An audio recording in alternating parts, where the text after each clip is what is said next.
You're live. Alright guys, so this is FlatOut. So basically what you imagine is a demolition derby, sort of basically on tracks, so you mix with Forza with Burnout slash Demolition Derby 2. It's kind of what you get with this game. Pretty just going to get into it as fast as I can. Going to give Viper a about 5 second countdown, then as soon as I hit FlatOut mode, that's the start of the game. So 5, 4, 3, 2, 1. So we're using the grinder for this game, for this category. It's fastest car in the game. We get to use it because it's New Game Plus. Normally, you'd probably you really unlock this game through the secret Carnage mode, which is not really secret. It's added in for this game. You complete the first race and get gold. It's incredibly fast in a straight line, but it just doesn't do the corners. It's the opposite of the car that I would have been using for the donation incentive, which is kind of it's really fast on the corners, but if you hit a jump, it crashes out really hard, and when you drive in a straight line, it only does 100, while this car does 160. The main things you might hear me complain about is the debris. Everything in this game is kind of destructive. Tyres are a real pain, and these little picket fences, they really like to throw you around. Luckily there's a reset button for this game, and whenever you reset you kind of like start over again. Not start over, but it respawns you. This is also the reckless category, which is kind of the wreck fest. Is you can crash out and wreck yourself, and that you can use it to skip races, but reckless means you just have to drive all the tracks, which is slightly more entertaining because wreck fest just requires you starting a race and crashing as hard as you can.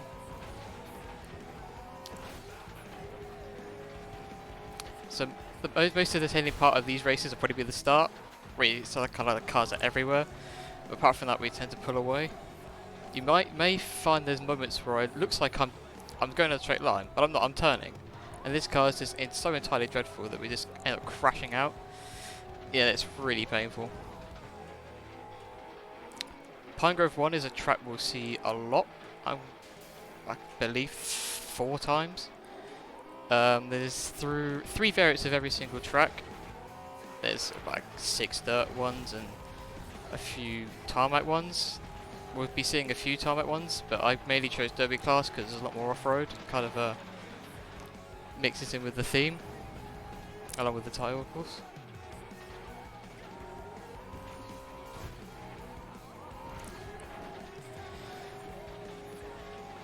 It surprises me that this game's around about, what, 12 years old now, and it still holds up, mainly because it's being run on PC.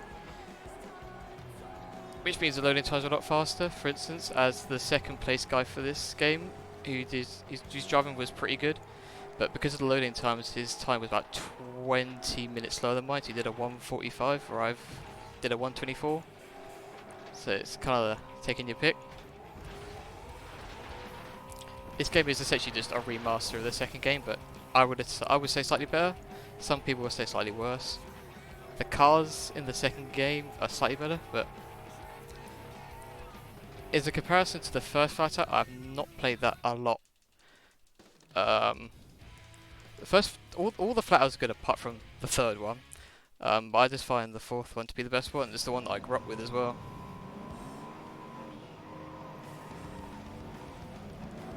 It's also a nice little theory with this game, where it's kind of like the same theory as Pokemon has, but it's reverse chronological order. So every new game is actually the first game. This came around because in this game the cars aren't as detailed, there are less drivers. There's more drivers, and the second game is a little bit more derelict, and the first game's like really derelict. There's only like 6 cars compared to how many there are in this game. I was assuming all these events happened after the third game, which was the abomination to all eyes.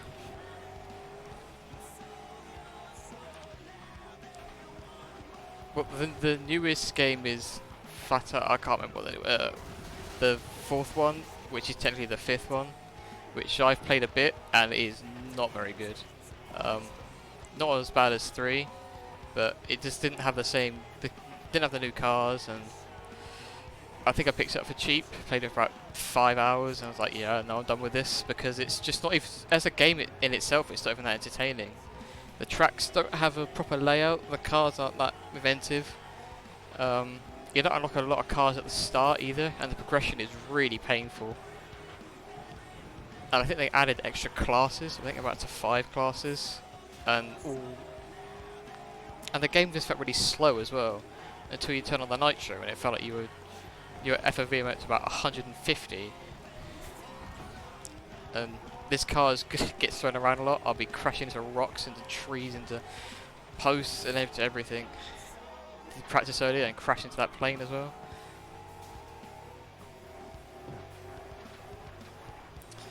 Oh, when I meant the 4th one, I kind of meant this one. It doesn't bear the number, but it's the 4th game in the series.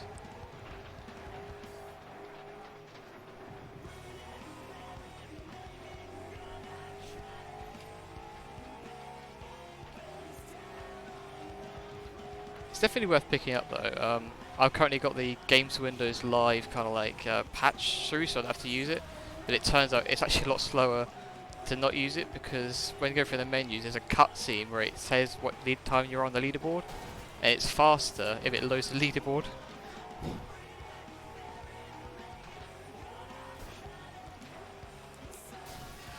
And there's an extra mechanic where if you crash into something too hard, you end up flying out the windscreen. Which is actually turned into a mode where you can play like bowling or Royal Flush, which is really entertaining. And you can also crash other people out of their cars, and you actually get extra points for it.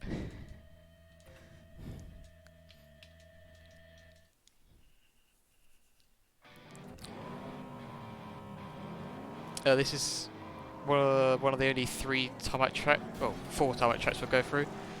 It's a real pain, this one. Each track seems to have a slight quirk about it. So this track has a lot of jumps. That's an example of crashing people out of their car. So this one there's a lot of jumps and ramps, and there's these things which, if you hit, completely throw off the roof of your car. Ooh. Oh, brilliant. Cheers for the good luck, VX. I probably need it. There's a chance I could PB, but I forgot to start my own timer, so it probably isn't. But it doesn't matter too much. I've been missing this corner up all day, and I messed up again. It's such a tight turn, and this car does not like turning.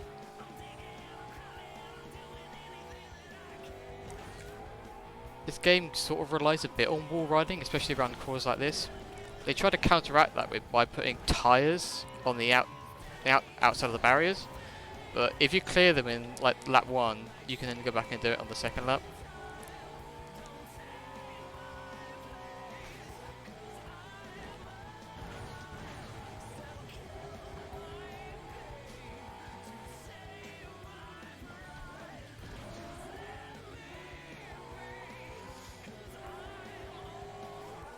It's going to be rare that we see the AI. I might end up lapping people at some point, but it only happens on some tracks, because the AI ranges from either very good and very brain dead. Frank Malkoff is an example of that. You'll see him a lot at the end, and Ray Carter. Frank Malkoff drives a really strong, one of the strongest cars in the Derby class, but he will end up like being absolutely destroyed at some point, like at least 3 of the races.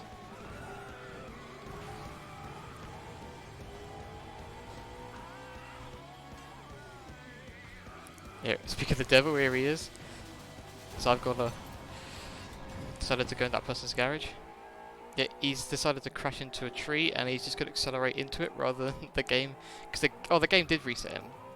Because the game reset of this game could be a bit hit and miss, so you're better off just doing it yourself.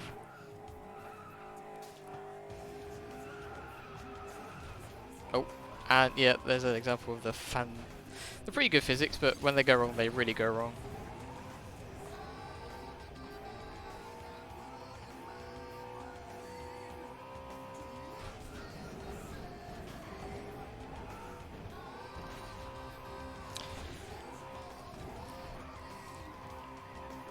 This track's normally a run killer, so it was good to get through that. Oh, and my face appears for every single one. It's always nice. This car, weirdly enough, actually struggles with all the dirt tracks, which is weird because it's in the Derby class, and they're meant to be really good at the dirt tracks. Within the class system, there's 3 in this game. The street class, the race class is the second class, which makes no sense. And that has slightly more like modern cars, and it's like, yeah, they're good, but when they're good for like racetracks, and when it comes to the dirt, they're a little bit better. But the last class, they decided to put dirt tracks in, and the cars are terrible on the dirt tracks.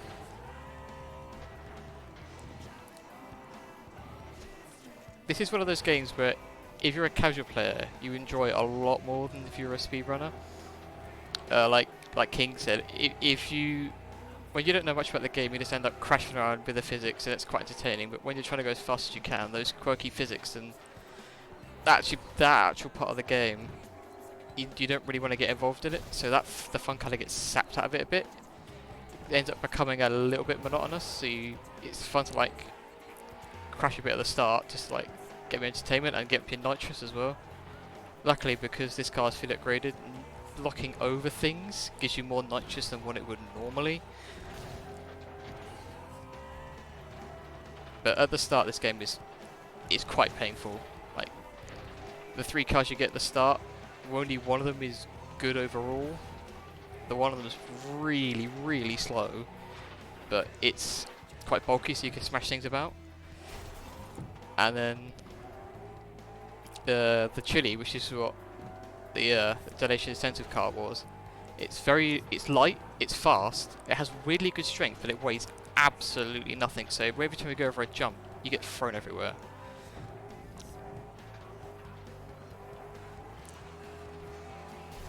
The FlatOut, the Carnage mode in this game is probably the best of it, because you've got like Bomb Runner, which is like you have to drive as fast as you can within the time limit. The Carnage races are really good, so you get points determined on how much you smash other cars up, and you go through the checkpoints. And I think they might have messed around with the physics a little bit on that, because it seems that whenever you crash on it, you get so much more points. The standard demolition derbies are pretty good. Unfortunately, we won't see any of those in this. The Carnage mode ones are, I would say, are better, because you get like power-ups, like shields and extra points and armor. Yeah, they're really good.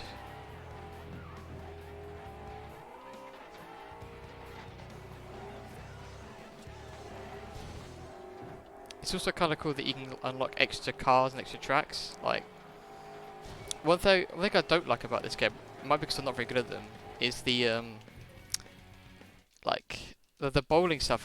It's fun, but I'm just so bad at it. Like, that's why I don't ever run the Carnage mode, because I'm just, every time I do it, I either too low or too fast. You end up going too quickly at the start, and you end up smashing to the bottom. I think the hardest one happens to be the skipping stone one. I've done that one for 5 hours, and I still have no idea how you did it.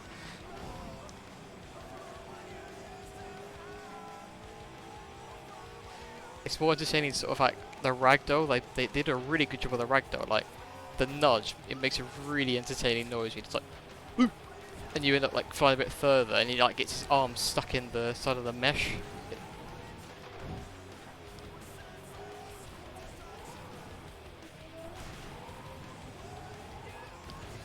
The high jump is one of those ones where like it seems like no matter what you do, you just don't get high enough. And, like, suddenly you just do something randomly and it will work. You got to do it again, and you just get the worst score ever.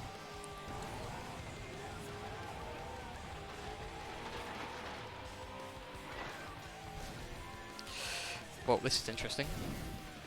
I was going to let this play out for as far as I go. Yeah, once you get flipping in this game, it's hard to stop flipping. You just go and go and go and go.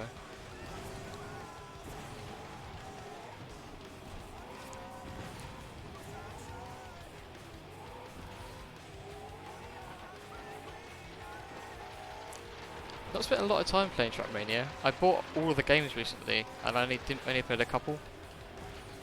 It seemed pretty fun. Just haven't really got into them, I think. the stuff in this track throws you everywhere.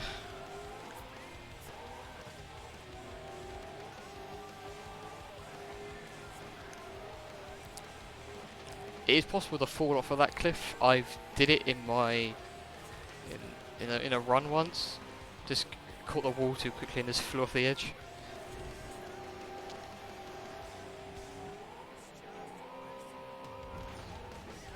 Yeah, this is definitely a game that you can just pick up for about 2 hours, have a lot of fun with it, and then not worry about progression.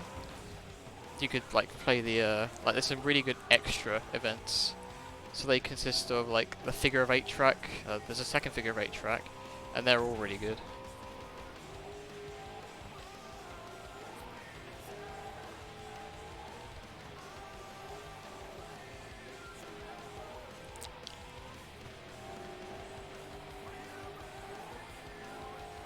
That's pretty cool.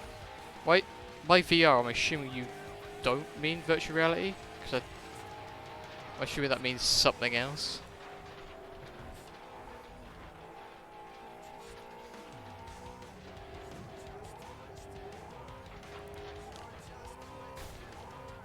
Well, there goes the exhaust.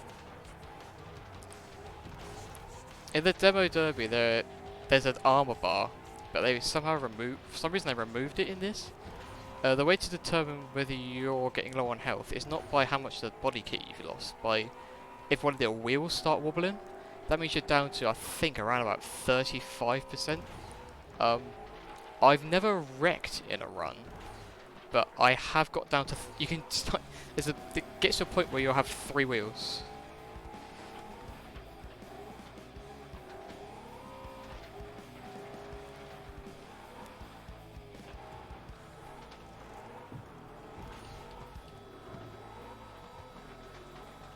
Oh, you do move. Oh, that's pretty cool. Oh, why would you place that? Oh, they really put those rocks in such inopportune places.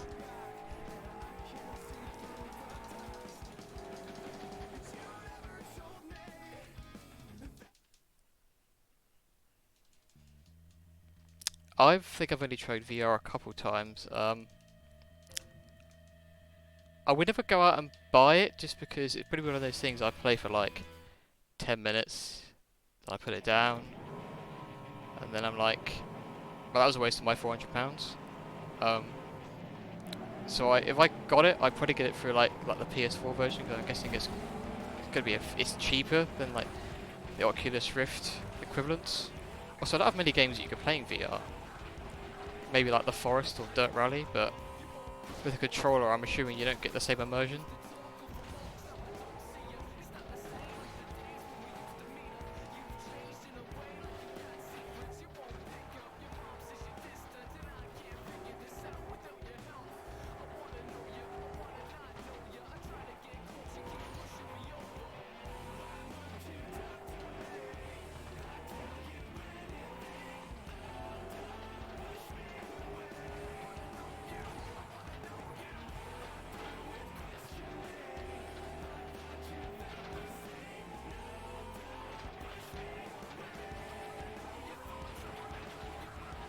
The other example of this destroying the tyres because they do literally nothing if you're going fast enough.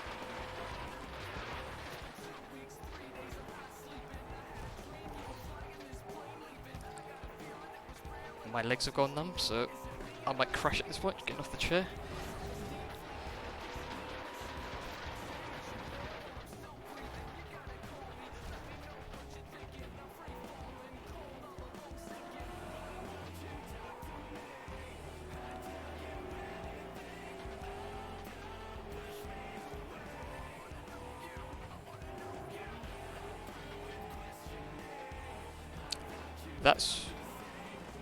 That's a really stupid thing. That's a Windows and antivirus level version of.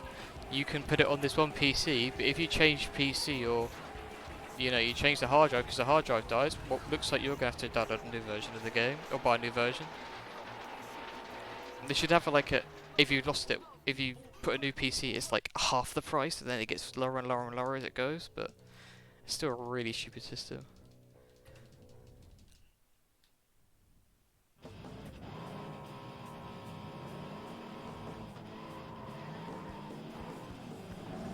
Well, they're saying that PlayStation stuff probably isn't cheap because they know it's only for the PlayStation. So I guess all their stuff's gonna be either more expensive or they sell it for about 6 months. So you can't find it. You have to pay like double the price for it on eBay.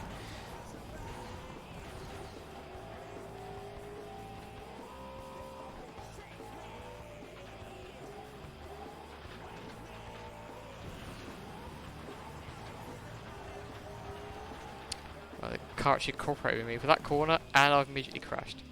And we're also 36 seconds into the race, and someone's already wrecked. That's because the section under the bridge is a hot spot for just absolute people get wrecked so easily.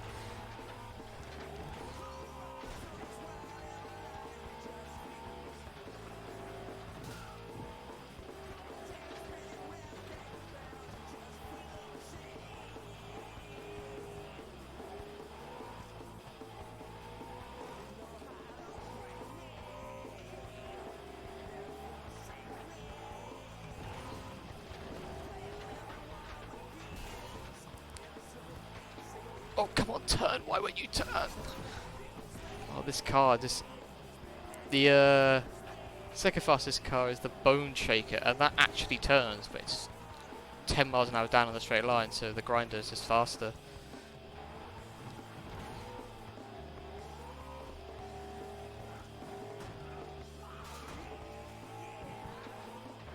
Oh, does that mean that you can just use your PC for running the PlayStation VR? Because that'd pretty quite a useful thing to have. Because you've got a lot more variety on the PC, especially with Half-Life Alyx coming out. Which I'm slightly annoyed that it came out as a VR game, but I'm assuming it's going to be one of the games that it's going to be better with VR. And it looks like one of the first games to be developed to use VR, rather than the game that was a regular game that they've added VR to, like the forest or all the dirt stuff.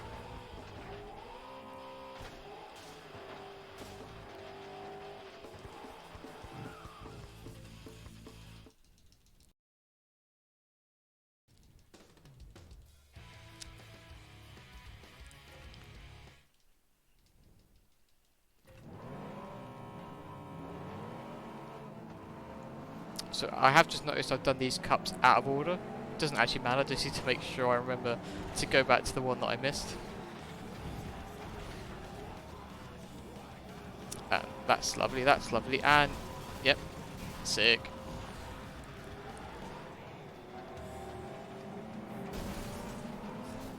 Let's get out of the way. Thank you.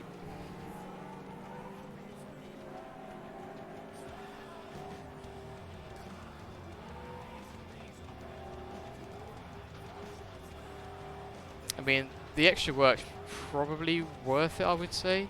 Actually, it depends how much money you save. If you already have a PlayStation 1, you might as well, the work might be worth it, but if you don't plan on using it a lot, it probably isn't worth it.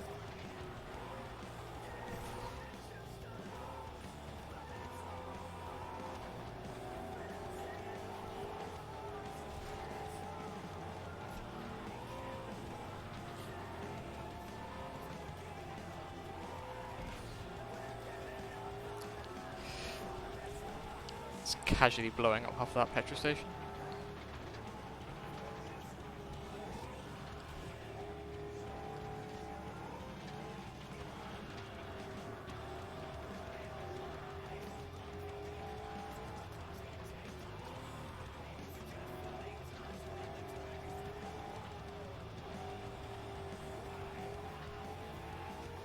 Also assuming that it doesn't look quite as good.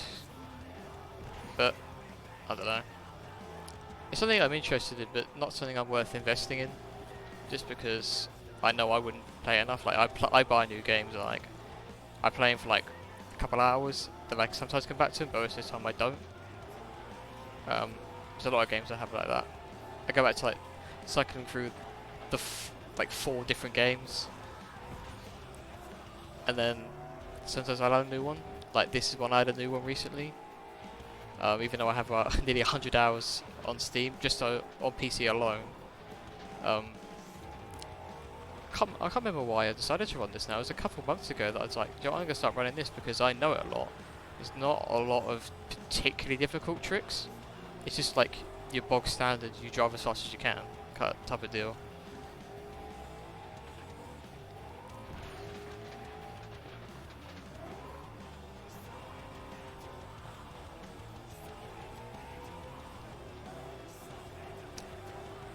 I think I ever even bought the sixth or seventh generation of consoles the PS5 falls into. PS4 is Gen 7th gen? I don't remember now. I left console gaming a little while ago. Not as in left it, as in I don't do it anymore because I run Burnout 3 sometimes and I have to have my 360 for that. But sort of like just buy new stuff on there.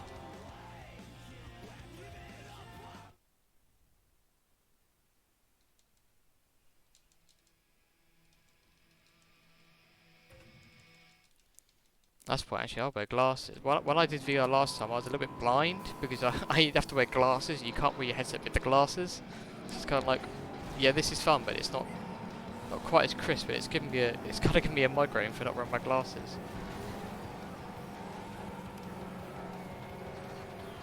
So yeah, my last console was a 360. I still have my original 360 through 2008.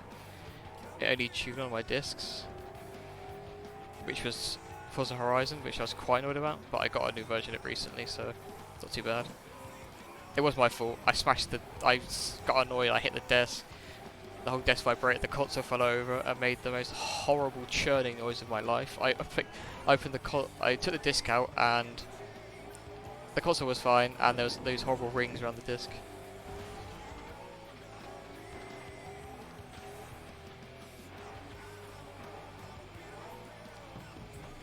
That's pretty good, because I think the PS5 one would probably be better for me then, because I used it. I don't know what version of Oculus it was, but yeah, it was like zero space. Also, it used those silly little headset ones. It's like the little ear cups that you would find on like Xbox 360 Live. The mic from like the little headset mic from like 2009, and the sound quality was not as good.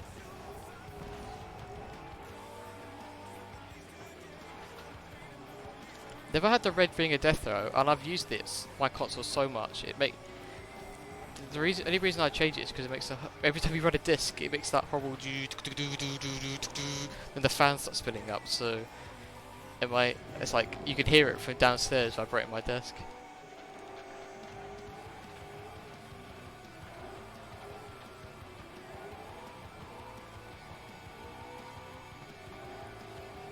I actually never had a PS2. I went PS1, Xbox, and then Xbox 360. Then I had a Wii, then a Wii U, and that was the last gen console I ever bought.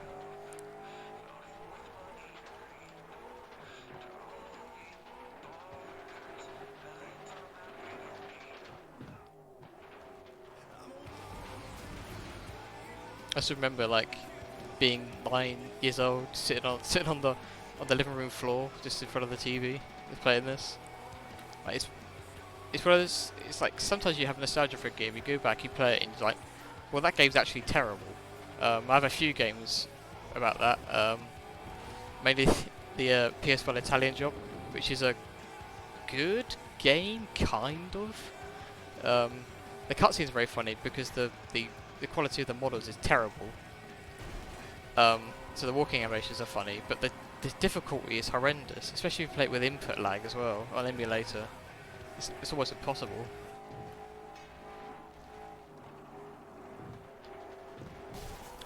Oh, these posts.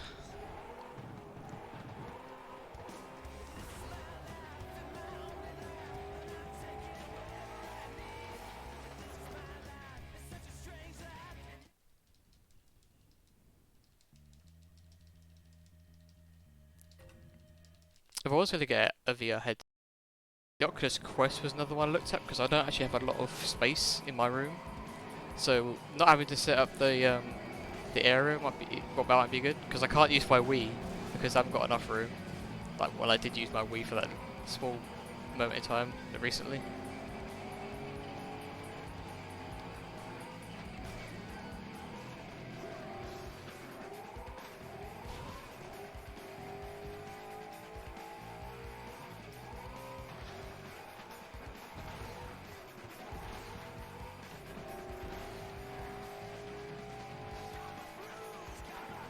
watch out for this rock on the inside, which I'm gonna hit, and then gonna hit this one, and then hit that tree, and then yep, sick. Yeah, they like to put rocks in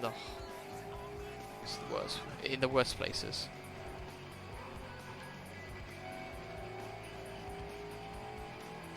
Yeah, I think my friend got a quest. I haven't used it yet, but he seems to think it was a worthwhile purchase. Actually, two of my friends have got VR. One of them's got a regular one of them's got the quest. The guy who's got the quest uses it for console, and I think the quest you need to have the special adapter to use it for PC, but I don't know how much that adapter would be.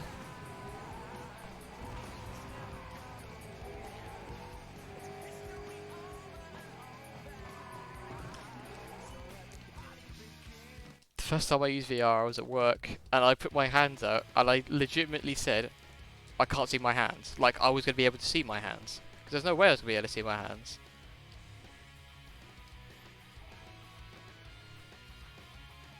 I don't remember which cup I didn't do now. It's confusing me. I swear I did this one. I've confused myself. I'll definitely be missing one.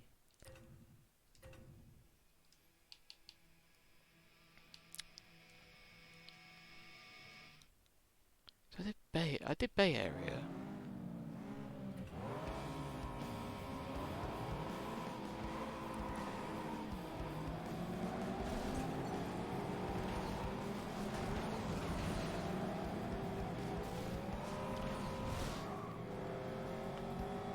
Oh, don't pick. Oh, Jack Benton nearly did me. Oh, he's done me anyway. Get out of my way. Yeah, I don't know why they gave these characters names.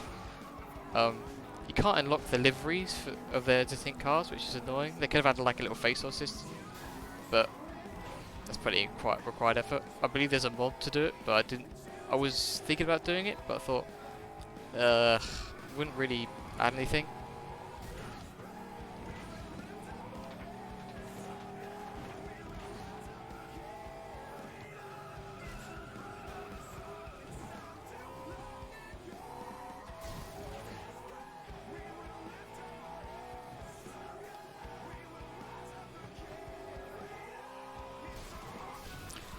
How did that crash me out?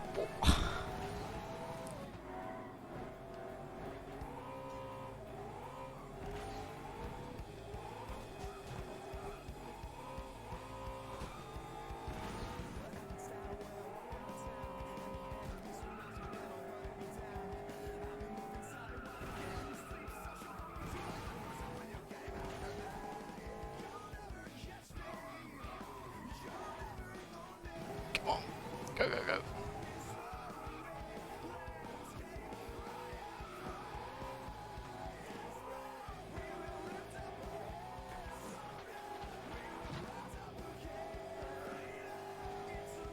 Yeah, well, I would assume that having it sort of wireless would you have quite a lot of input lag. Which is probably quite frustrating depending on the game. Like, I suppose like Beat Saber, that'd be really annoying. Why do I keep wrecking myself there? Cutting in too early.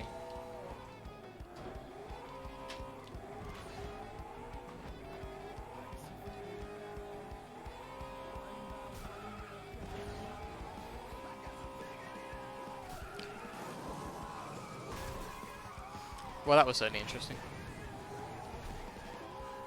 Oh, I've got a wobbly wheel. Whichever wheel wobbles is the one that will fall off. And for this car, if it's the one at the back, that's going to be a real pain. But because it's the last lap, shouldn't be a problem. I'm hoping. Really enjoy the damage model for this game. Like the fact the actual chassis of the car gets bent up and sort of smashed to pieces. They did a really good job of this. Oh, I'm not doing a really good job of driving here.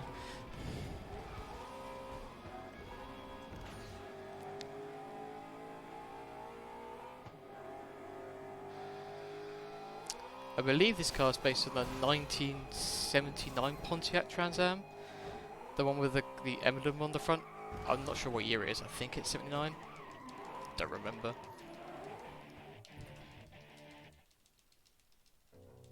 Can I get through the menus, please? Lovely.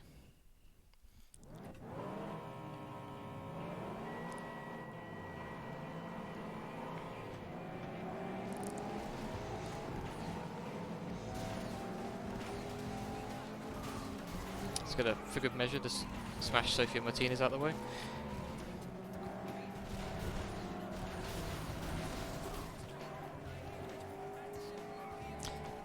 The worst thing if you wreck is that you have to restart the race because of the category. If you do that on the last lap, that's really painful, especially because one cup in particular has 4 lap races, and those are long tracks as well.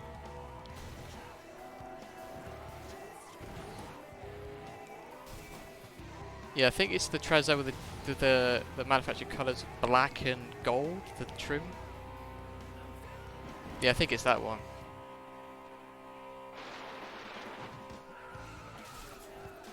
Oh, there goes the hood. Or the bonnet, if you prefer. Some of the license plate you might have noticed says Kauai. Not sure why, because it's an American car. So some of them have got, most of them have got things written on them. Some of them don't. This one I really don't understand though. Especially because the character who drives it is like a wouldn't say redneck, but she's definitely a, well, I'd say a cowgirl, I suppose, because she wears boots and the I don't know. I understand why it says it on the back. Also, the most lethal jump in the game. Never take that jump. Unfortunately, we don't get to see the AI take that jump, but they go flying up. They smash into the rafters and then they come flying back down again. You don't save any time doing it, because when you're in the air, you lose all your speed. So.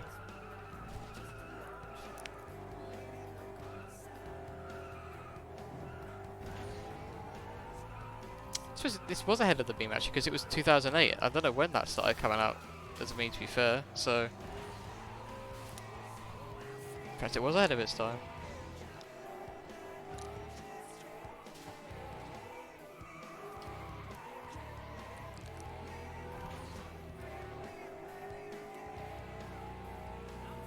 See, there's Frank right at the back. Goodbye. I feel a bit bad now. It's just sent him flying off the bridge.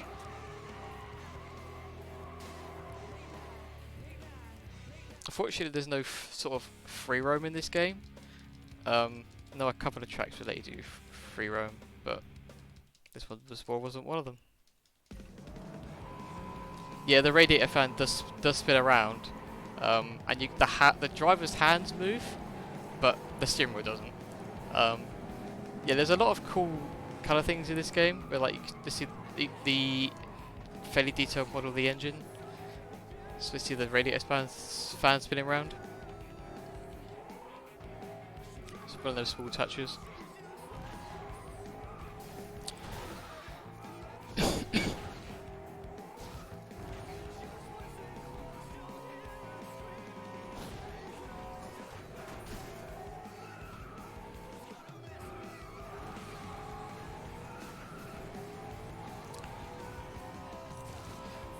Oh, bit of Tony Hawk's going on there.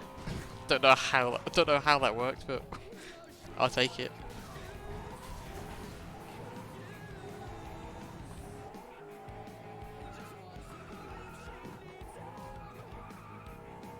The way I describe this car, it's definitely a point and squirt car. So basically, you just line the car up and just accelerate as fast as you can. When you get to the corner, you kind of just brake really, really hard. Hit this sign, which for some reason has a huge collision box. And says you ran the wrong way. You can see the fan spinning around. It's a shame that the front bit doesn't fall off, so you can see it properly. It's a range of different camera angles in this game. Bumper cam, bonnet cam, right side of the driver bonnet cam, which might be quite useful to some people. Chase cam and far chase. So it's weird that this game would have the one way on the right hand side of the bonnet. You'd expect that from a Forza or a Gran Turismo, but not from an arcade demolition derby racer.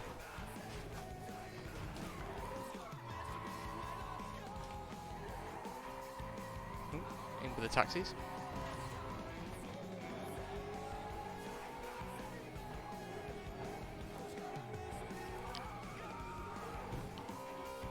More cars. Oh, how? How did that happen though? The car wrecking itself. You can bring up the scoreboard by pressing the left D-pad, as I, for some reason, roll over twice. Sick. Yeah. So they're grayed out. They've crashed. This is particularly useful if you're in a championship and you're tight on points, and you want to make sure that the person, because past 5th place, you don't get any points. So you're going to be really wanting to keep track of that. Li Bing is probably the one to look out for, because she wishes to drive the fastest car. It's really hard to catch her.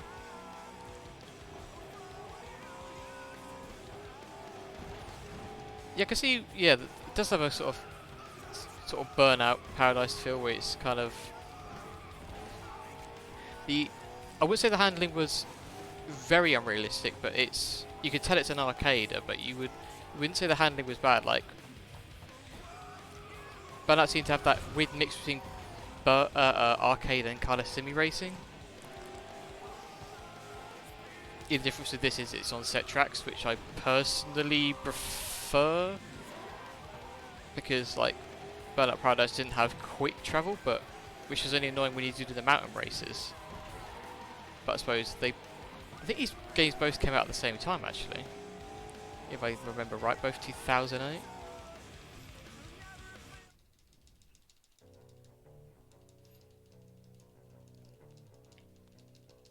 Come on, here we go. Right, I'm remembering back. Definitely did what can I was. I definitely didn't do. Yeah, this is one I missed.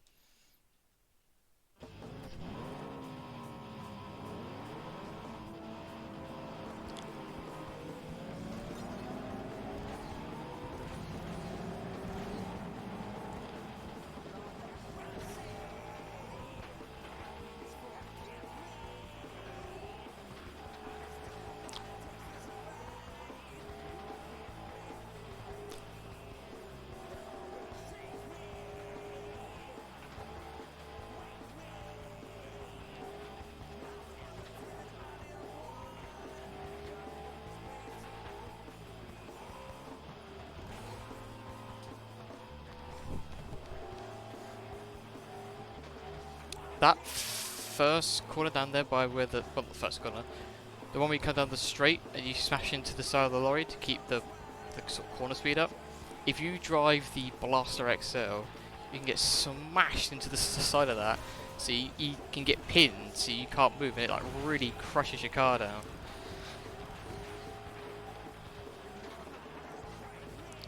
Oh, turn, please turn. This car's handling is atrocious.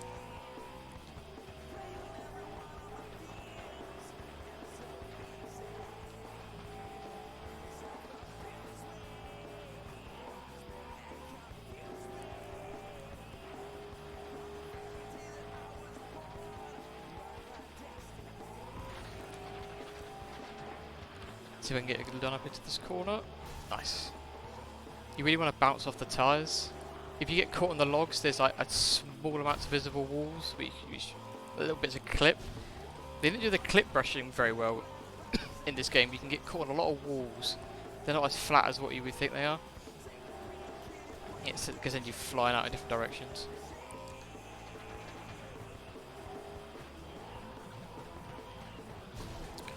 Oh, as if I hit that.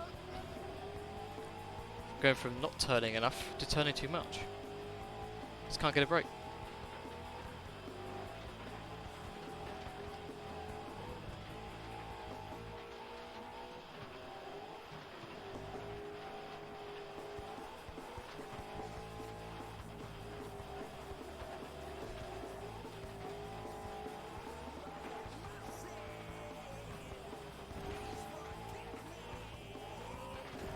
Soundtrack to this game is really good. I think it's probably that what I would refer as to like the last good generation of rock music, kind of.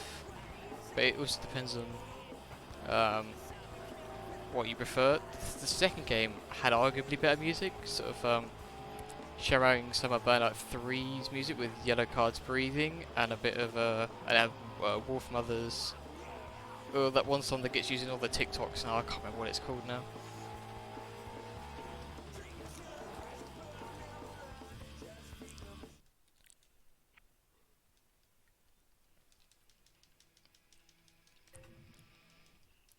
the reason why I'm not doing any percent for this game is because it takes around about 8 hours.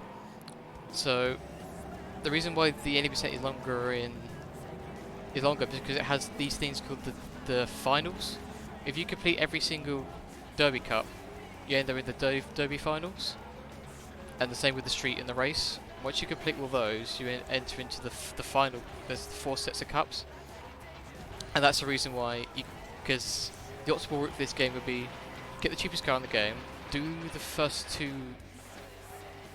sort of events, which allows you enough money to unlock like one for the next category, and to do the same thing again. It wasn't Joker and the Thief, because that was, I remember like that from Need for Speed Carbon. The name might come to me.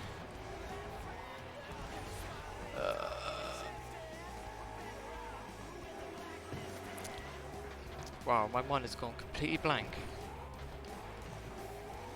But it's definitely one of the popular Wolf and Other songs.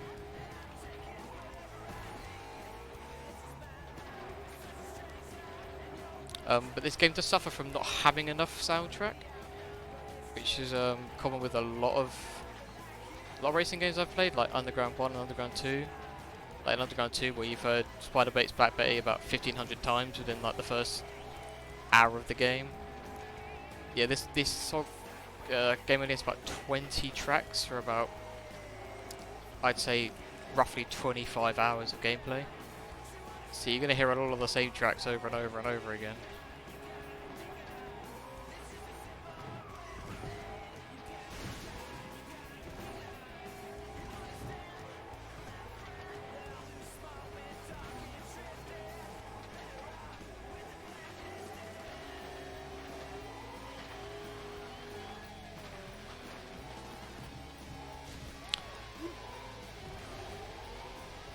Yeah, I suppose you could definitely add the tracks in yourself. But I suppose if you're on console, you can't do the same. I remember as a child, like you would have those songs drummed into your brain, and you'd know exactly what songs were which. Sort of like you'd hear a bit of it, and I know exactly what they are.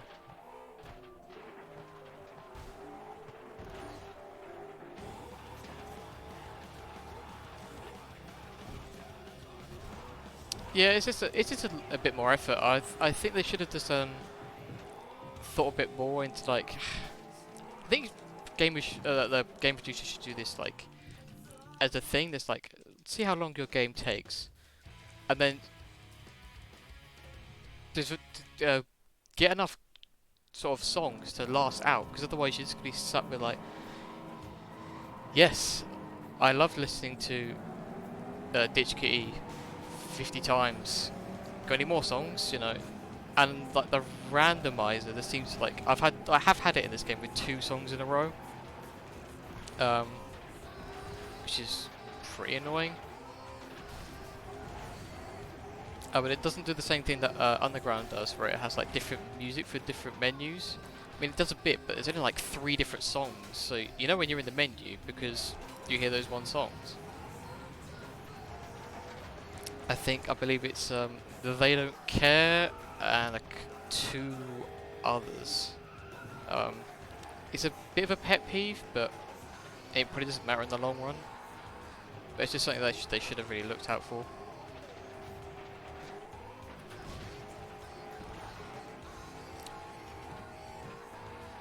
So a lot of these cars sound the same, which I guess doesn't actually matter because it's a arcade racer, but there should be some variety. It's like the same V8 noise but slightly lower pitch or slightly higher pitch.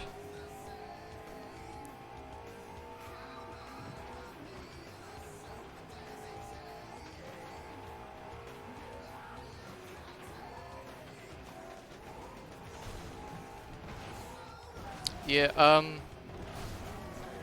I use YouTube Premium for my music, and that's terrible on the PC. Only on the the browser version. The randomizer is terrible. Like you shuffle it, and you just get like one song. You have one song, and you get 3 songs, and you get the same song again. And it's like, well, I just heard this one. I don't want to hear it again.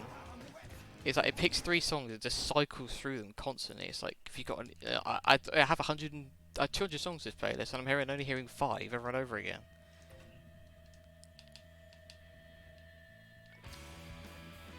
That's 3. Last 3? Yeah. Don't really understand the names of these of the cups because they don't have any correlation to the tracks. Like Bay Area, there are a few Bay Area related tracks. Didn't use any of them for this. There's also a few tracks they missed out. Like they could have easily removed water canals and had so in the race in the street you end up with these. It's like an airfield track. It's all dirt. It's a really fun track. And they just left it out. I don't know why. Why would you have the water canals? Make sense, sort of, but we'll get to this like derelict city track, and that doesn't really fit in with the Derby theme at all. Like, it should be all dirt tracks.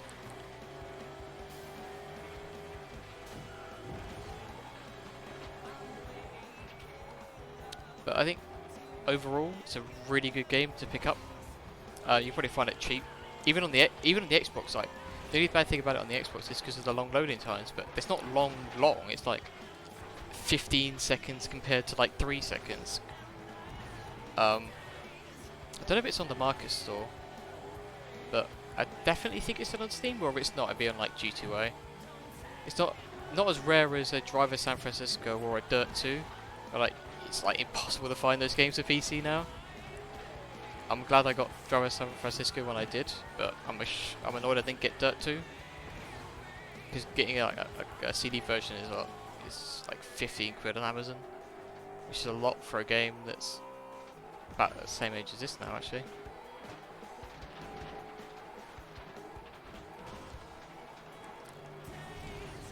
But if you were to play this, oh, is it still on Steam?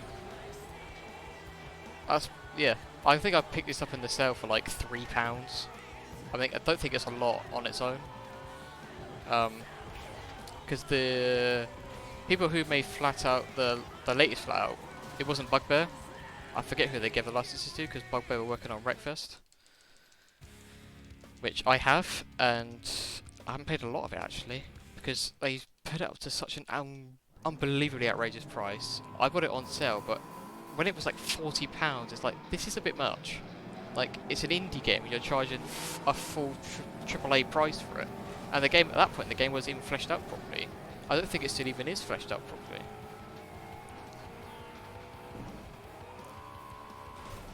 I think I might have bought the FlatOut pack, actually. I think it was like a tenner for all the games, including the lovely third one, which is horrendous. Like, you think people are joking when they say the third one's bad. No, it is very, very bad. I don't even know what they were trying to go for. Like, the physics are terrible. 17. I would say 17 is a bit unreasonable. Actually, saying that, it's not. Well, I would say it's £17 worth of game, but I don't know if a lot of people agree. They go, well, it's 12 years old. Why would I pay £17 for a game that's 12 years old? It's like, yeah, you've got a point, but you get 25 hours worth of oh wow, it's actually that's quite convenient actually. If it's like the 80% off, couldn't have timed that much better actually. Yeah, you'll probably end up playing it and go, oh, I need that game for Windows Live. If you look at the Bulletstorm X Live workaround, it works for every single game. Just drop the 2 DLLs into the folder, you can play it offline. Or if you really want to play online, just create a local account, which doesn't require you to make a Microsoft account, because Game for Windows Live is terrible. Everything about it is terrible. Like, using it is bad, creating an account on it is bad. It's all crap.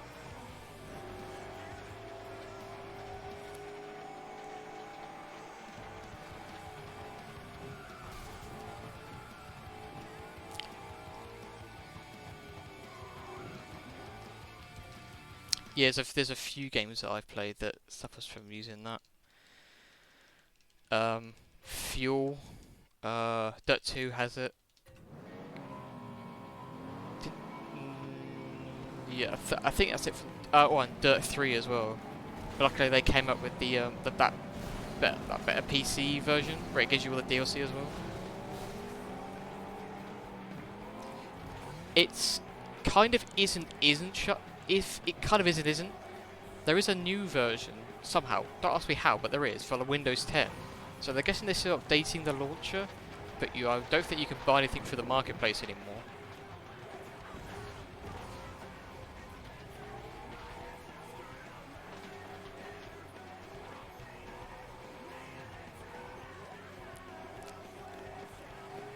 Yeah, I suppose at the time it was probably a very useful if you want to play online, and for developers, if they didn't want to make a proper online, they just like, oh, we just use Games for Windows Live, which makes sense, but from a user's perspective, it's terrible. It's like, there's no mouse in the home menu, so you have to like scroll down, and to create a local account, you put it there, like, I can't click it, you gotta press like tab.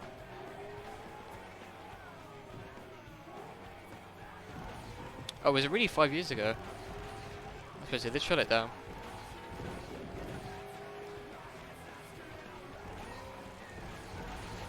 I never got into PC gaming until about 5 years ago, back in 2012. I think it was when I got my laptop. I decided I wanted to do PC gaming instead.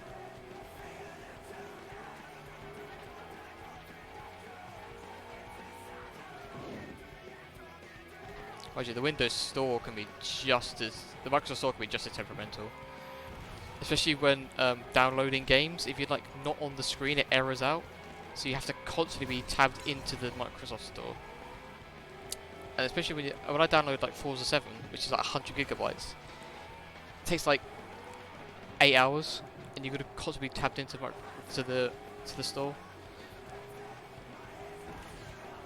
I don't know how they just manage to mess up every kind of like online purchasing thing they do. It's like they try so many things and they're all terrible.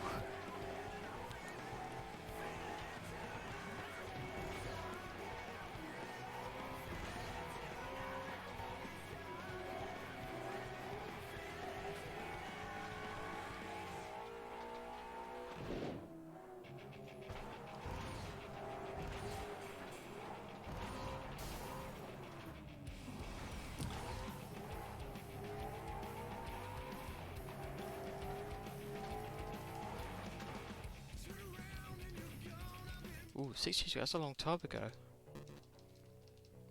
I kind of remember years in terms of, whenever I started playing, CS, which is obviously a lot different to what I'm playing now, so, yeah, I started playing that in like, I think my first Steam account was in June of 2014.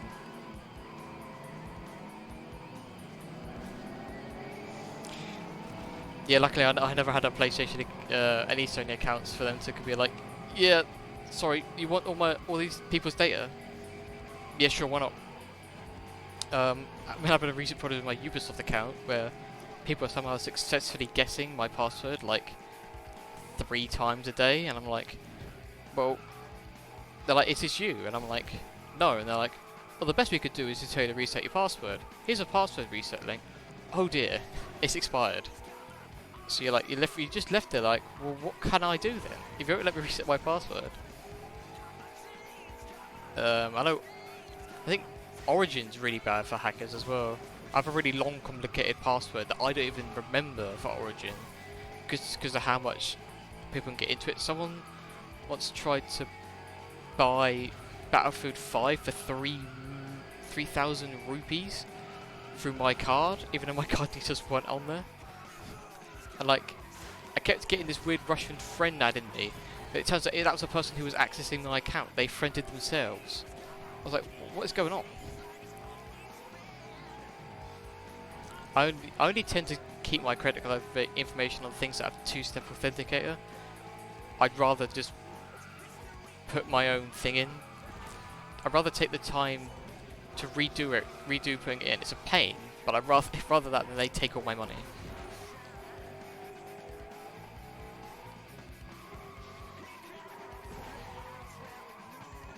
A lot of Uplay games you can get on Steam, but then you have to link to Uplay once you buy them on Steam.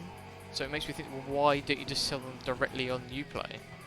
like Rainbow Six, Driver, San Francisco, and The Crew 2 and The Crew 1, and Watch Dogs,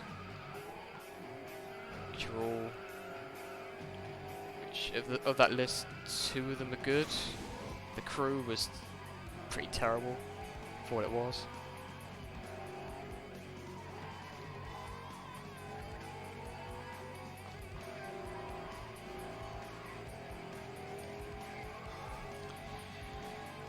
I heard mention of Driver. San Francisco. Yeah. Oh yeah. Very good game. Great game. Very good. I know a lot of people crap on it, but I liked it. I see why. For me, it's like it's like Banjo-Kazooie nuts and bolts for me. I see why people don't like it, but if you actually play the game, it's really good. Like they might go, "Oh, the system where you just teleporting at cars is stupid," but they implemented it well, and it works really well with the story. So I don't see why people complain so much. I mean, there's been games like that where I've gone like I don't see hype. Played it.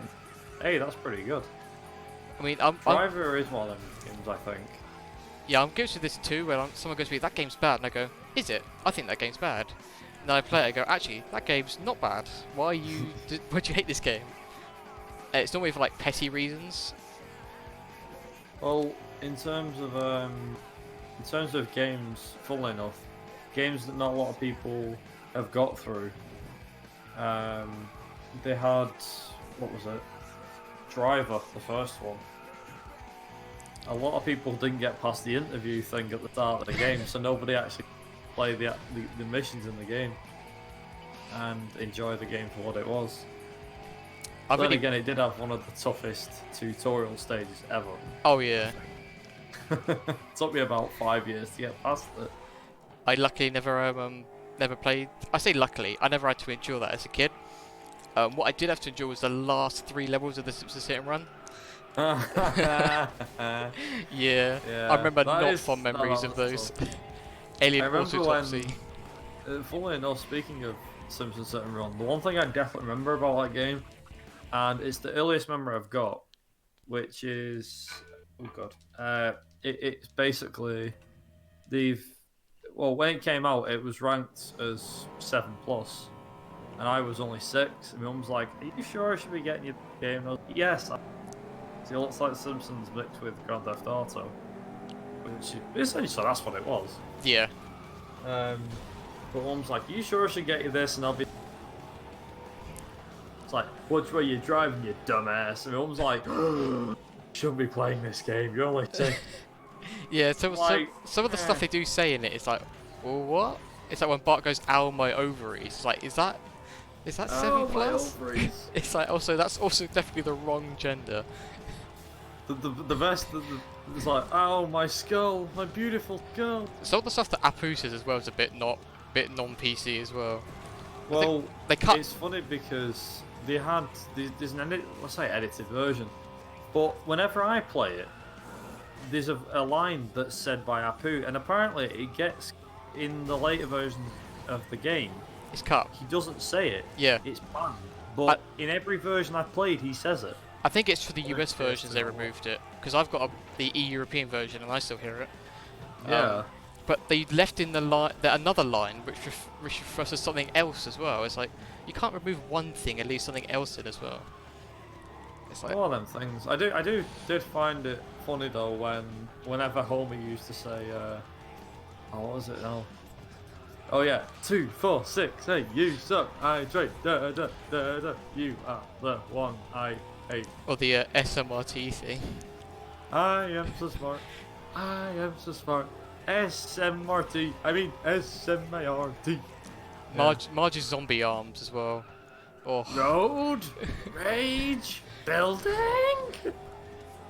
I love all the voices that Marge does. She cracks me right up. I just had that painted. Oh, polygons. The fourth wall references. It's like, running is so PC. I really should get out and stretch my gams. Running is really good for my cottage cheese thighs. Yeah, that's it, yeah. Although Marge did have the most annoying levels, along with the poo. And then Lisa, am I old enough to drink coffee yet? It's like, Lisa, you're about 9 or 10 years old. Of course you are. I forget how old God. she is now, because she's a lot younger than what you would think. I think she's like... Because Bart's Bart's like 10. I think 10. Lisa's Yeah, Lisa's 8. older, I think, but only slightly. I thought she was younger. I thought she was like Is 8. she? I thought she was Yeah. like 11 or 12. This is weird when you start getting to age with characters. Yeah, mind you, I've watched The Simpsons like... As a person from the UK, you know, like... Either you're watching the news or you're watching The Simpsons. Yeah, yeah, Sky One. The only TV channel now where it's Sky News or The Simpsons. Well, I used to have it as it used to be like when it was on Channel 4, and you used to like I used to be like led in bed, and then they'd be like, "Oh no, I haven't got the remote on me, and Hollyoaks is about to start." Oh no, wait, Yeah, I'm like, no, can we go back to The Simpsons, please? I've got to get up. Oh, there you go. So King Emo said Bart's 10, Lisa's. But who had the best levels in him? I think. Ooh, I don't know. I think Apu's had the worst. Oh, he definitely had the hated worst. Apu's one. The armored I truck. liked the Halloween one. The Halloween missions were tough, but fun. The music was good. I always rank it by what had the best music. Ooh, I don't know, because see, I would say Bart's level, the second, but then again, the third one comes to mind straight away. The third one with the you know, Yeah, I would rather that with Legitimate Business and Sellouts and Monkey See Monkey Do. Which I Monkey think, See Monkey Do is legendary music. yeah, and I love the Legitimate Business as well when you like accidentally go to the mob area. You think, oh no, the music's gonna get really bad. It's like slow Italian music. It's like, ooh, I quite enjoy this.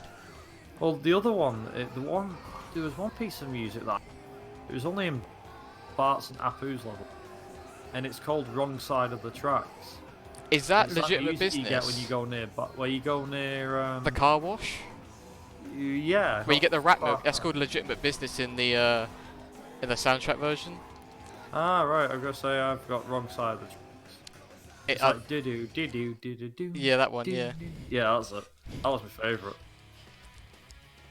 Oh god, you really took him out then. Bloody hell. Just at the finish, whack. Bye bye. Yeah, mind you, level 6 for Bart's had 2 unique songs and they were both amazing, which is Kango Coda Strike Back and Milking the Pigs. Oh yeah. What's this one? Oh. Oh yeah. Oh no, it's that black car again. Ooh, it has the sub-feature of a level bar. I can't remember what it was.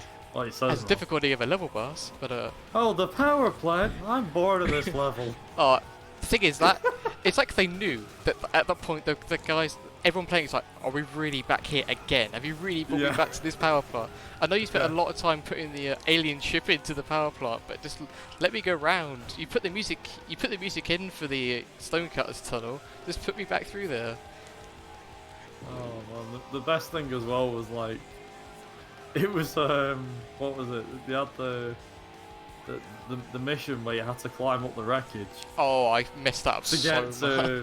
to get to Mr. Burns' office. Oh, that's funny. It's like, we got this sloped surface.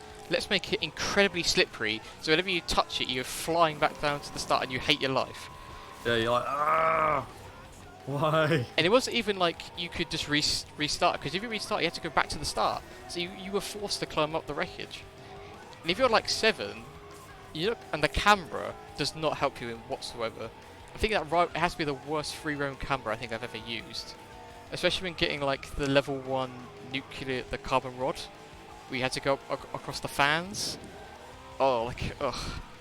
I still remember some of this how bad it is for me that a lot of the dialogue from, as in like the first mission, well I'll say the first mission, the introductory mission, is you go, Marge says, "Homie, somebody ate every pie in the house. I need you to run to the store and get some of that ice cream with the miniature pies in it." He goes, it was probably one of our kids, probably Millhouse. Yeah, the dialogue is... They sum up. It's one of the best licensed games I've ever played. It's yeah. They actually recorded as well. I don't probably know it, but if you don't, they actually recorded the full season stuff for the game. Yeah. What went into a season of The Simpsons went into a game. I thought it shows. It really shows. Yeah, they did a really good job of it. It's a shame we'll never get a sequel. If they remastered it, I mean, it'd be a bit late now, but still be welcome, I'm sure. I know the Donut Team guys are working on their bit. I think they're close to getting Donut 4 out. Yeah, they've got, I think, 3 levels done. I think they're doing the 4th at the moment. There's been leaked gameplay trailer for the 4th level. I need to go back and play Donut. It's been a while since I've played it. It's really good, but they put too many Wasp cameras in the game, and it's a lot of like... Every 2 seconds is one. Yeah, and you're like... oh, another one. And sometimes you're like, where is this? And it'd be like the most obscure place. It's like, yeah, I know you want to add more content into the game, but this isn't how you do it.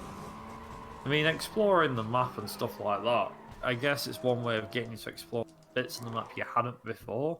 But most of the people who are going to play it have like miles explored. out of the way. Yeah. Most people who have played the game are coming back for like nostalgia reasons, so they've played the game. They know exactly what's coming. They know what bits are where, so... Also, that finish at the end of the race, then. Yeah, he gets just a bit... land on the guy and get to spin you across the line. Well... Yeah, this game's really fun for this physics. It's an all-round fun game. I don't think you could play it for more than like 2 hours. Well, I probably could, but if you're a casual, you probably couldn't.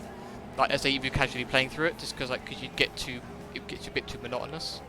But it's definitely one of those ones you pick up and it's really fun to play. It looks fun. I've got FlatOut. Funnily enough, I picked up the FlatOut 15 quid. I think it was, or £20 off Steam. Yeah, they were doing like a massive sale thing. You know when last year? Yeah. They had the entire FlatOut collection for like £20. I think that's what I bought. 1, 2, 3, 4, Ultimate Carnage, everything. I'm like, wow. But I already had FlatOut 1, so for me that was... I'm basically paying for like 5 games instead of like 6. But it's no biggie. I tend to buy a lot of my games in pack format. Just trying to think now, what was the other thing was on it? Yeah, I don't know, there was... I think the one that everybody remembered when is in the first level of The Simpsons, where they have what's he called? Mayor Quimby. That's it. Oh, the sexy footage. He's going, yeah. The video cameras are an outrage. Where is the sexy footage? I've unexplained news, strange black vans are appearing all over town. Marge, those black vans are spying on us. Ooh, oh, you're so sexy when you're paranoid. That whole cutscene is amazing. I love it though. He gets to the end of that level and he's like, Seymour Montgomery Burns, I'm accusing you of spying on people, sir. It's like, fine, I admit it. I forget what he says. It's like, fine, I did it. He goes, no, you've been spying on the town with your black van console. He goes, black vans? Aren't they some sort of pizza console? What? They're only pizza vans. I'm a spy class idiot. Smithers, release the hound. And if this imbecile is a member of the plant, fire him at once. And something like that. It's like, woohoo! When you get to the end, mission complete. And the end of was it Blind Big Brother, where he's like, now I can go back to having a nap. The alarm bell goes for the end of work. Yeah. Mindless drones, return to your ugly family. Don't. I love it. Oh dear. Finally, I can get some sleep. Mindless drones, return to your ugly family. Don't. And Mars is like, he's gonna rat the kids' minds with their bloops and bleeps.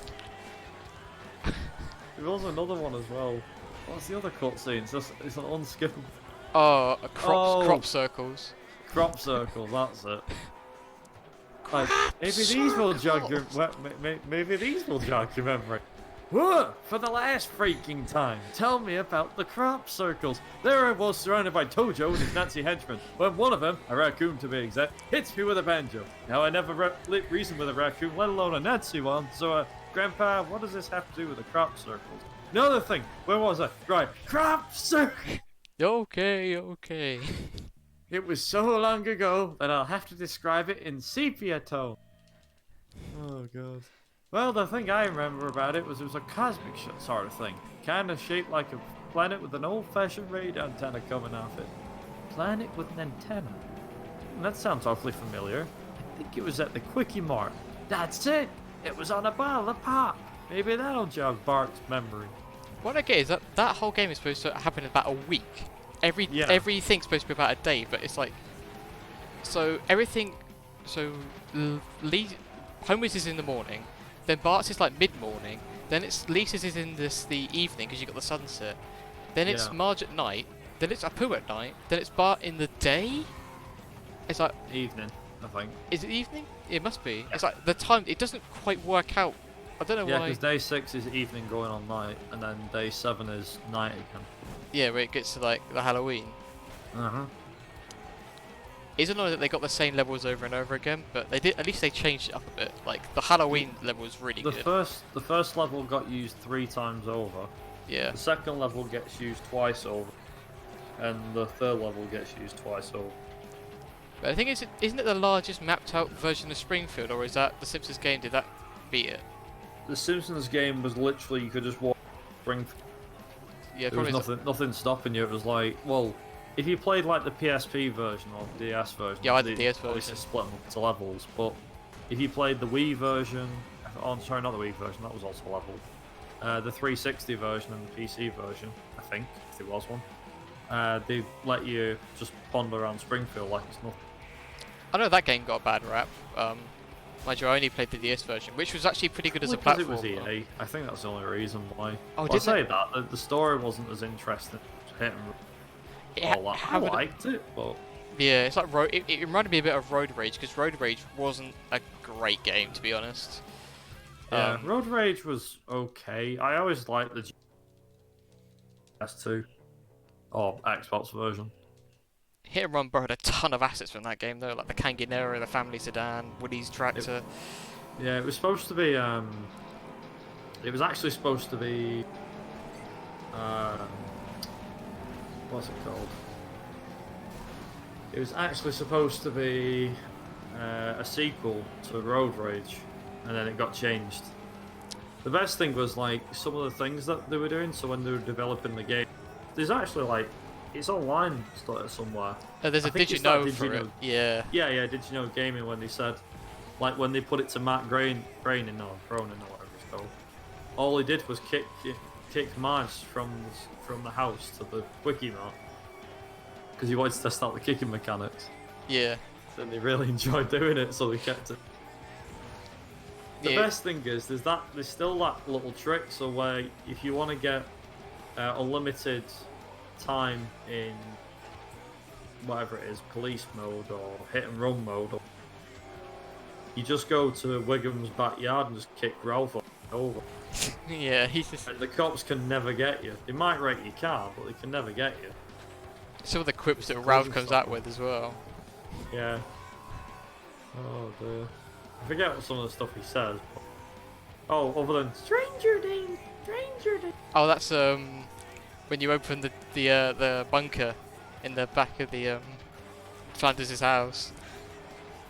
Oh yeah. We're waiting for the rapture. Yeah. Is that you, Lord? Oh god. Oh man, there is other lines in that though. I think there was what was it? Was it episode? Level 6. Yeah, well, I think it's level 6. Is it? Yeah, level 6? I don't remember. One that springs to mind is definitely the Mo in the fireworks one in the second level. It's like, sorry Bart, I can't sell you booze. What about fireworks? Oh yeah, I got some of those. Oh hell yeah, there you go. I love that. Fireworks, eh? You're looking at 5 life sentences of community service. This is bad. This is bad. You can just drive in a straight line and Wiggum just can't catch you. It's like... He gets stuck on something, doesn't he? Yeah. It's like, oh... Oh, dear. I love it. Easiest mission in the game, but it was so hard. And Yeah, it's like I watched like Liquid stream and he's like does this thing. I'm like, you what? It's out of bounds, huh? yeah, wait, that's a thing. Why are you coming up that wall? I've heard about all this out of bounds stuff for level 7. I'm like, how do you do it? I've tried it. I can't do it. It's so difficult. I've not even bothered. I just did the run the old-fashioned way. Yeah, that's what I did. I use a few new tactics, but yeah, I'm not going to try and do any out of bounds crap. Anyway, PB'd. I was like 1:49.11. I'm bloody taking that.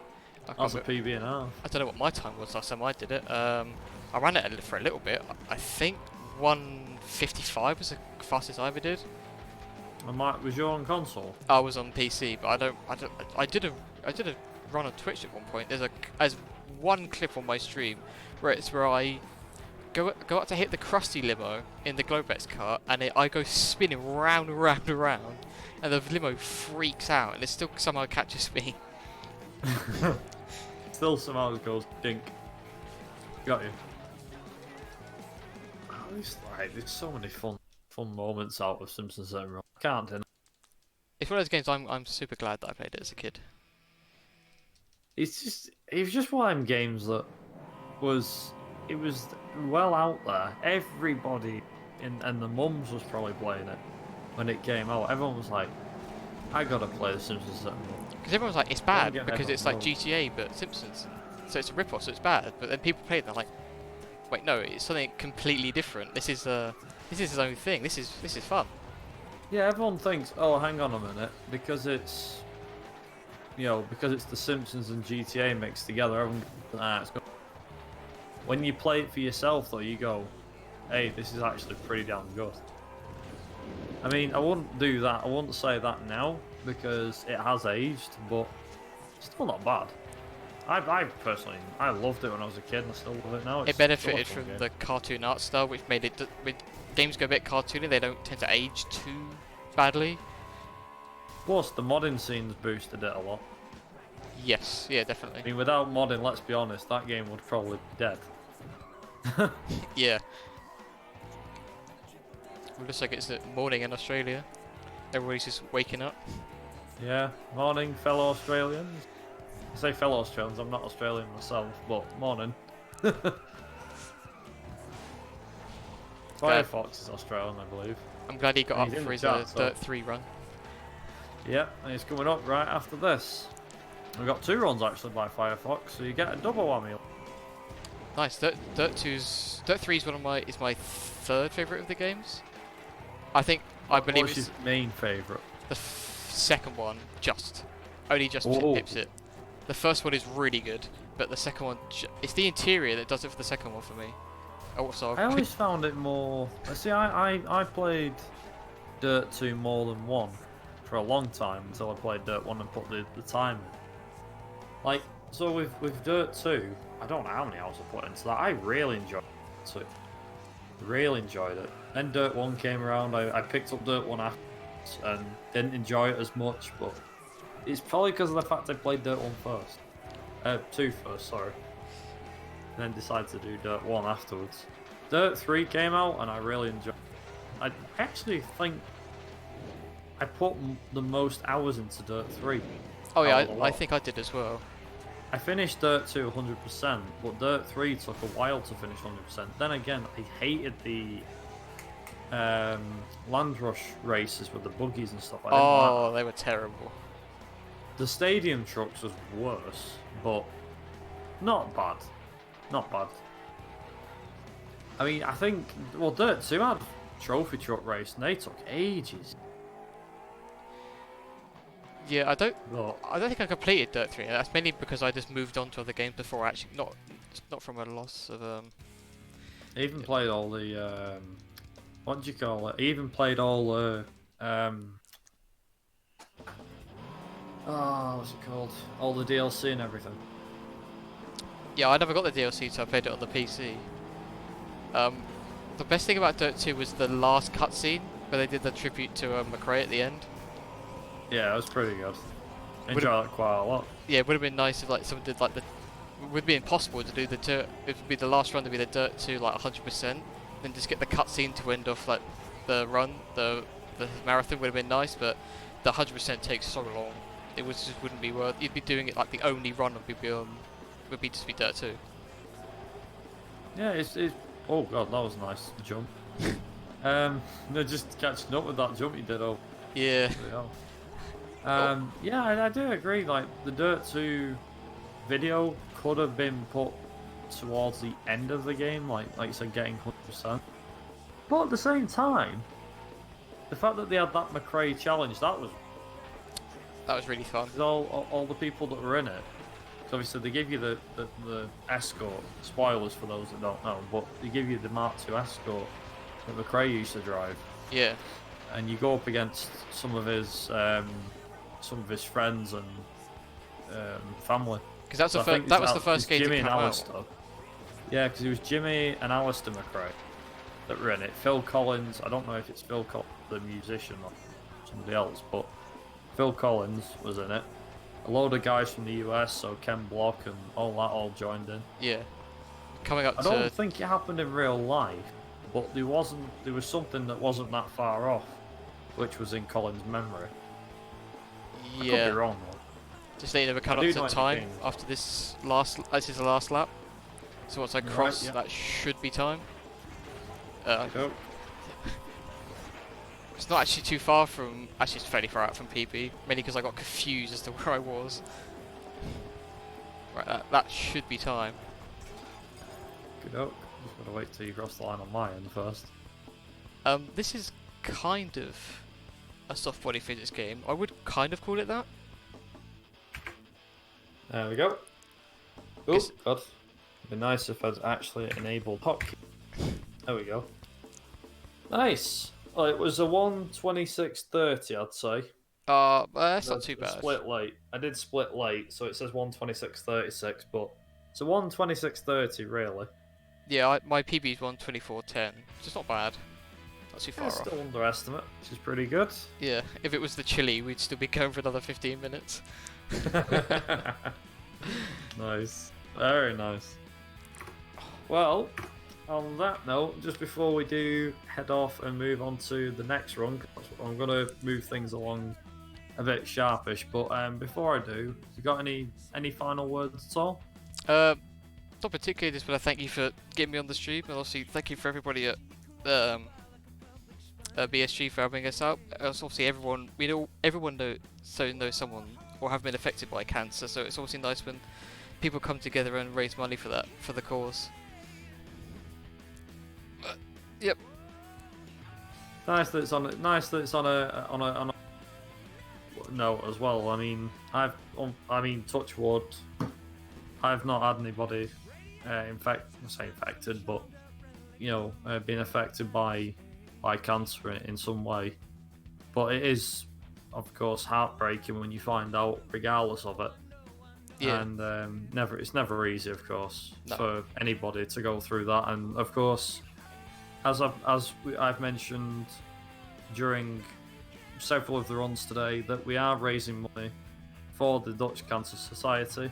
It's getting harder for me to say for some reason that. And the Dutch Cancer Society is a nationwide organisation which is committed to fighting cancer, while aiming for a better cure and a high quality of life for those that are already battling the disease. All of the donations that we receive throughout today's and tomorrow's will go towards the Dutch Cancer Society, whether it be through incentives, bid wars, whatever. It will all go to the Dutch Cancer Society. And on that note, I'll move over to our next run, which, as you can see on the screen, is the Dirt 3 run, which is coming up. I best change that real quick, forget. But yeah, we will be heading over to Dirt 3 now with Firefox from the land down under. Anyway, on that note, thank you very much for...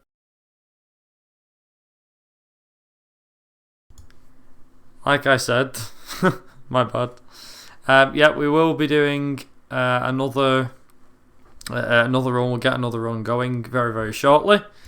And yeah, I hope you guys are enjoying McRaeathon 3 so far. We have got a few more runs coming up, so we'll get them sorted very, very shortly, and we'll see you very soon.